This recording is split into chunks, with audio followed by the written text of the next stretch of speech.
మీరు కాదా కవితమ్మ బెయిల్ కోసం కాళ్ళు పట్టుకున్నది ఢిల్లీలో?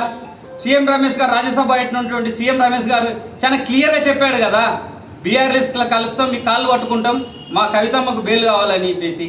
మళ్ళీ ఈడికి వచ్చేదో పెద్ద డ్రామా సృష్టించి నేను బీసీల 42% రిజర్వేషన్ గురించి నేను దీక్ష చేస్తా అని చెప్పేసి మళ్ళీ ఇక్కడ గేమ్ స్టార్ట్ చేసిర్రు. కనుక ఇంకా మాట్లాడితే అది చాలా అసలు అందరికీ తెలుసు జనాలకు ఏం జరుగుతుంది ఈ రాష్ట్రంలో ఈ దేశంలో అనేది. ఇప్పటికైనా గ్రహించి కాంగ్రెస్ పార్టీ పక్షాన ఈడ ఉన్న నిమ్మ జాతులకు అందరికీ కాంగ్రెస్ పార్టీ ఎప్పుడు సపోర్ట్గా ఉంటుంది. కాంగ్రెస్లో కష్టపడడానికి పదవులు వస్తాయి.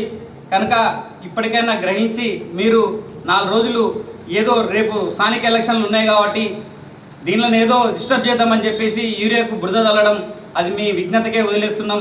మా మంత్రి గారు చాలా కట్టుబద్ధతో చాలా నిబంధనతో ఉన్నాడు. 7 మండలాల ఏ మూలకి వెళ్ళినా నువ్వు ఏ సమస్య ఉందో అర్ధరాత్రి వెళ్ళి డోర్ కొట్టినా టక చెప్తాడు.